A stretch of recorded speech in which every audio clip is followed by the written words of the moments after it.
ಶ್ರೀ ವಿಜಯನ ಕವಿರಾಜಮಾರ್ಗ ಕನ್ನಡದ ಅತ್ಯಂತ ಪ್ರಮುಖ ಮತ್ತು ಐತಿಹಾಸಿಕ ಕೃತಿ ಶ್ರೀವಿಜಯನ ಕವಿರಾಜಮಾರ್ಗ. ಕವಿರಾಜಮಾರ್ಗ ಕನ್ನಡ ನಾಡು, ನುಡಿ ಮತ್ತು ಸಂಸ್ಕೃತಿಯ ಅಸ್ಮಿತೆಯ ಮೊದಲ ದಾಖಲೆ. ಕನ್ನಡದ ಆದಿಲಕ್ಷಣ ಗ್ರಂಥ, ಕನ್ನಡದ ಮೊದಲ ಅಲಂಕಾರಶಾಸ್ತ್ರ ಗ್ರಂಥ ಎಂಬ ಹೆಗ್ಗಳಿಕೆ ಈ ಕೃತಿಗೆ ಇದೆ.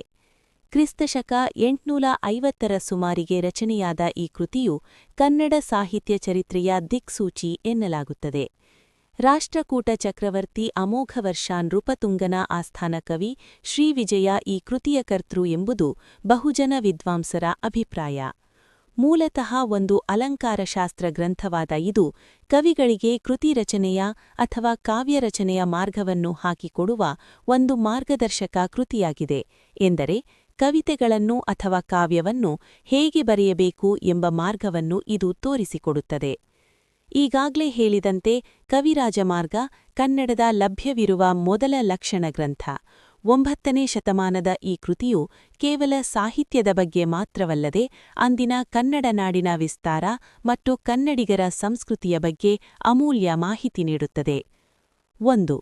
ಕನ್ನಡ ನಾಡಿನ ಗಡಿರೇಖೆ. ಕವಿರಾಜಮಾರ್ಗದ ಪ್ರಕಾರ ಅಂದಿನ ಕನ್ನಡ ನಾಡು ಕಾವೇರಿಯಿಂದ ಗೋದಾವರಿಯವರೆಗೆ ಹಬ್ಬಿತ್ತು.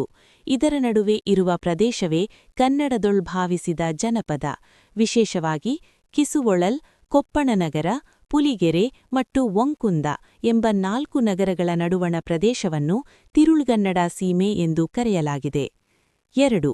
ಕನ್ನಡಿಗರ ಚಾತುರ್ಯ. ಕನ್ನಡಿಗರ ಜಾಣ್ಮೆಯನ್ನು ಕವಿ ಮುಕ್ತಕಂಠದಿಂದ ಶ್ಲಾಘಿಸಿದ್ದಾನೆ. ಕನ್ನಡಿಗರು ಹುಟ್ಟಿನಿಂದಲೇ ಚತುರರು. ಅವರು ಓದದಿದ್ದರೂ ಕಾವ್ಯಪ್ರಯೋಗವನ್ನು ಅರಿಯುವಷ್ಟು ಮತಿವಂತರು. ಸಣ್ಣ ಮಕ್ಕಳೂ ಸಹ ವಿವೇಕದ ಮಾತುಗಳನ್ನು ಆಡುವ ಶಕ್ತಿ ಹೊಂದಿದ್ದರು. ಅವರು ಇತರರ ಮಾತುಗಳನ್ನು ಅರ್ಥೈಸಿಕೊಳ್ಳುವುದರಲ್ಲಿ ಮತ್ತು ಸಾಹಿತ್ಯವನ್ನು ವಿಮರ್ಶಿಸುವುದರಲ್ಲಿ ನಿಪುಣರಾಗಿದ್ದರು. 3. ಪ್ರಾಚೀನ ಸಾಹಿತ್ಯ ಪರಂಪರೆ. ಪೂರ್ವದ ಕವಿಗಳು. ಕವಿರಾಜಮಾರ್ಗಕ್ಕಿಂತ ಮೊದಲು ಅನೇಕ ಗದ್ಯ ಮತ್ತು ಪದ್ಯ ಕವಿಗಳಿದ್ದರು. ಉದಾಹರಣೆ ವಿಮಲ, ಉದಯ, ನಾಗಾರ್ಜುನ ಮುಂತಾದವರು. ಆದರೆ ಅವರ ಕೃತಿಗಳು ನಮಗೆ ಲಭ್ಯವಿಲ್ಲ. ಕಾವ್ಯರೂಪಗಳು. ಬೆದಂಡೆ, ಛತ್ತಾಣ ಎಂಬ ಕಾವ್ಯ ಪ್ರಕಾರಗಳು ಹಾಗೂ ಪಗರಣ ಎಂಬ ನಾಟ್ಯ ಪ್ರಯೋಗಗಳು ಅಂದು ಚಾಲ್ತಿಯಲ್ಲಿದ್ದವು. 4. ಸಾಹಿತ್ಯಿಕ ವಿಶೇಷತೆಗಳು. ಪೂರ್ವದ ಕವಿಗಳ ಉಲ್ಲೇಖ. ಈ ಕೃತಿಗಿಂತ ಮೊದಲೇ ಕನ್ನಡದಲ್ಲಿ ಸಾಹಿತ್ಯವಿತ್ತು ಎಂಬುದಕ್ಕೆ ಸಾಕ್ಷಿಯಾಗಿ ವಿಮಲ, ಉದಯ, ನಾಗಾರ್ಜುನ ಮುಂತಾದ ಗದ್ಯ ಮತ್ತು ಪದ್ಯ ಕವಿಗಳನ್ನು ಇಲ್ಲಿ ಹೆಸರಿಸಲಾಗಿದೆ. ಭಾಷಾ ಶುದ್ಧತೆ. ಕನ್ನಡ ಭಾಷೆಯಲ್ಲಿ ಅನ್ಯ ಭಾಷೆಗಳನ್ನು ಬೆರೆಸುವಾಗ ಇರಬೇಕಾದ ಎಚ್ಚರ ಮತ್ತು ವ್ಯಾಕರಣದ ಬಗ್ಗೆ ಇದು ಮಾರ್ಗದರ್ಶನ ನೀಡುತ್ತದೆ. ಮಾರ್ಗ ಮತ್ತು ದೇಶಿ. ಸಾಹಿತ್ಯದಲ್ಲಿನ 2 ಪ್ರಮುಖ ಶೈಲಿಗಳಾದ ಮಾರ್ಗ ಅಂದರೆ ಸಂಪ್ರದಾಯಬದ್ಧ ಮತ್ತು ದೇಶಿ ಅಂದರೆ ಜನಪದ ಅಥವಾ ಸ್ಥಳೀಯ ಸೊಗಡು ಬಗ್ಗೆ ಇದು ಚರ್ಚಿಸುತ್ತದೆ. ಕವಿರಾಜಮಾರ್ಗದ ಅತ್ಯಂತ ಪ್ರಸಿದ್ಧವಾದ ಈ ಪದ್ಯವು ಕನ್ನಡಿಗರ ಭಾಷಾ ಪ್ರಜ್ಞೆ ಮತ್ತು ಬೌದ್ಧಿಕ ಶಕ್ತಿಯನ್ನು ಕೊಂಡಾಡುತ್ತದೆ. ಆ ಪದ್ಯ ಮತ್ತು ಅದರ ಭಾವಾರ್ಥ ಇಲ್ಲಿದೆ. ಪದ್ಯ. ಪದನರಿದು ನುಡಿಯಲುಂ ನುಡಿದದನರಿದು ಅರೆಯಲುಂ ಆರ್ಪರ್ ಆ ನಾಡವರ್ಗಳ್ ಚತುರರ್ ನಿಜದಿಂ ಕುರಿತೋದತೆಯುಂ ಕಾವ್ಯಪ್ರಯೋಗ ಪರಿಣತಮತಿಗಳ್. ಭಾವಾರ್ಥ. ಈ ಪದ್ಯದಲ್ಲಿ ಕವಿ ಅಂದಿನ ಕನ್ನಡ ನಾಡಿನ ಜನರ ಅಂದರೆ ಕನ್ನಡಿಗರ ಸಹಜ ಪಾಂಡಿತ್ಯವನ್ನು ಹೀಗೆ ವರ್ಣಿಸಿದ್ದಾನೆ. ಪದನರಿದು ನುಡಿಯಲುಂ.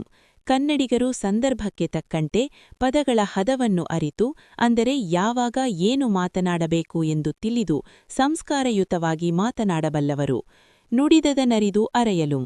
ಅಷ್ಟೇ ಅಲ್ಲ, ಬೇರೆಯವರು ಆಡಿದ ಮಾತಿನ ಒಳಗಿನ ಅರ್ಥವನ್ನು ಅದನ ಧ್ವನಿಯನ್ನು ಸರಿಯಾಗಿ ಗ್ರಹಿಸಿ ವಿಶ್ಲೇಷಿಸುವ ಶಕ್ತಿ ಆ ನಾಡಿನ ಜನರಿಗೆ ಇದೆ. ಚತುರರ್ ನಿಜದಿಂ.